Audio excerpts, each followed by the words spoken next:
Once upon a time, in a small village surrounded by golden fields and slow-moving rivers, there lived a young boy named Arav. Arav was not born rich. He was not born powerful, but he was born with something rare, a burning hunger.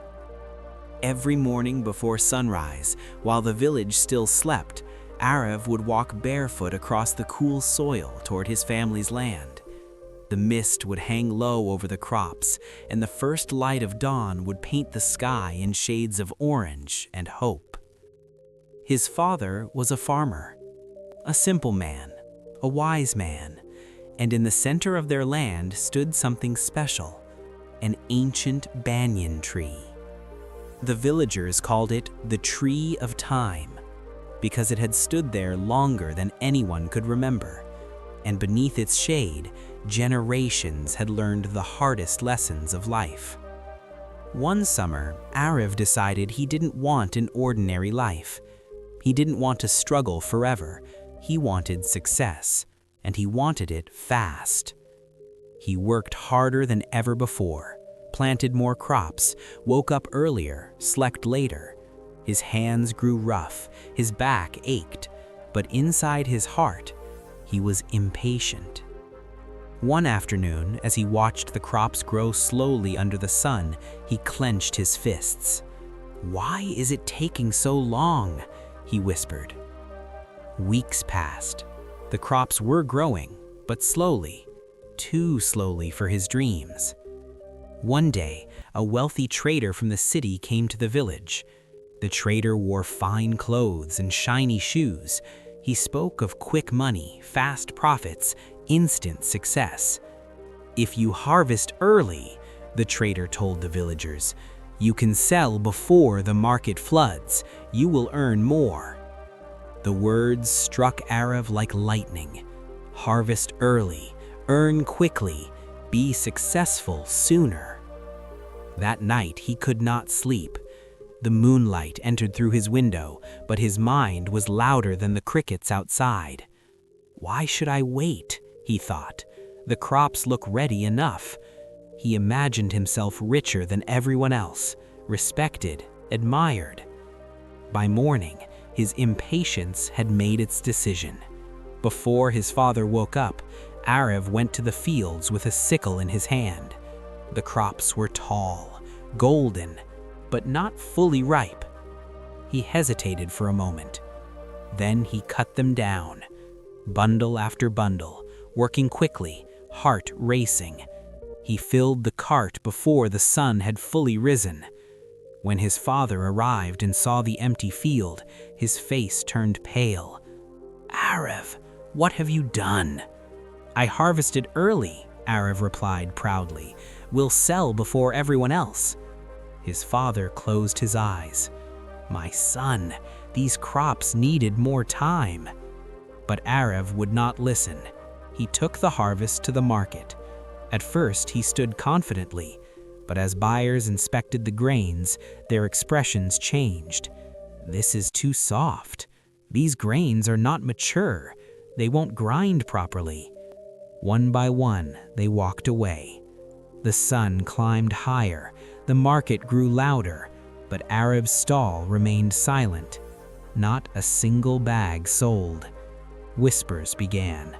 Why would anyone rush nature? Foolish boy. His confidence shattered. By evening, his cart was still full, but his heart was empty. He returned home slowly. The same road that had felt full of hope in the morning now felt heavy with shame. His father was waiting beneath the Tree of Time. Arav fell to his knees. "I wanted success quickly," he said, voice trembling. "I thought I was being smart." His father placed a gentle hand on his shoulder. "Come," he said softly. They sat under the banyan tree. The wind moved quietly through its leaves.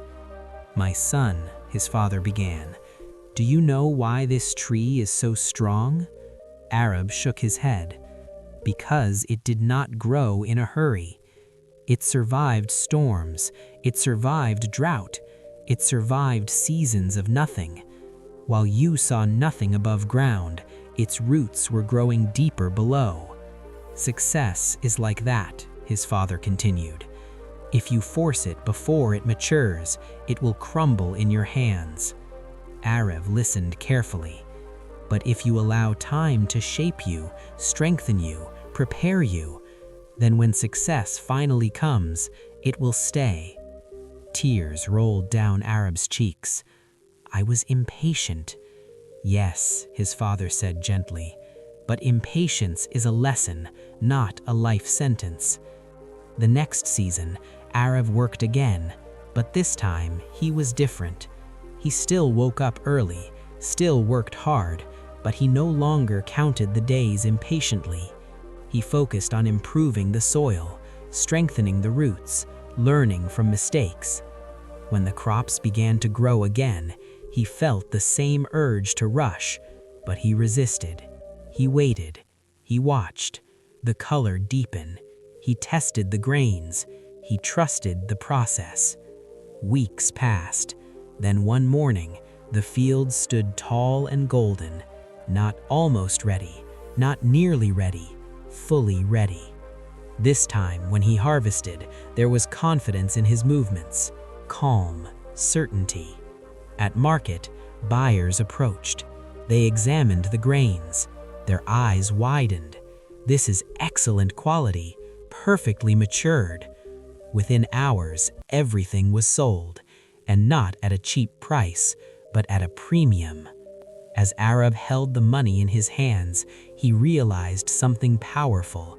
The money felt good, but the patience felt better, because now he understood. Success that is rushed feels fragile. Success that is earned feels solid.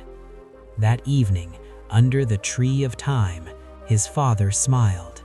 You see, my son, good things are not slow. They are precise.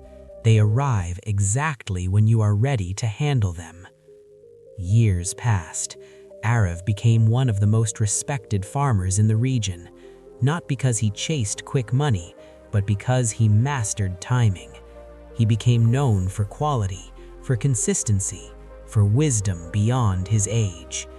And whenever young boys from the village grew restless, dreaming of fast success, Arav would bring them under the banyan tree.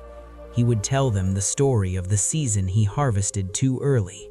He would show them the deep roots stretching beneath the earth, and he would say, "Don't rush success. Let it grow inside you before it grows around you." If you are watching this and you feel behind, if you feel like everyone else is moving faster, listen carefully. Roots grow in silence. Preparation happens in darkness. Growth is invisible before it becomes undeniable. Do not let comparison rush your destiny. Do not let impatience destroy your foundation, because when success comes too early, it exposes weakness. But when success comes after growth, it reveals strength. Everything beautiful takes time. The strongest trees grow the slowest. The brightest diamonds form under pressure. And the most powerful people are shaped by patience.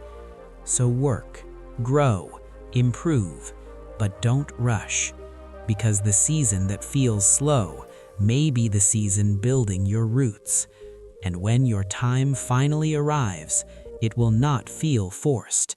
It will feel earned.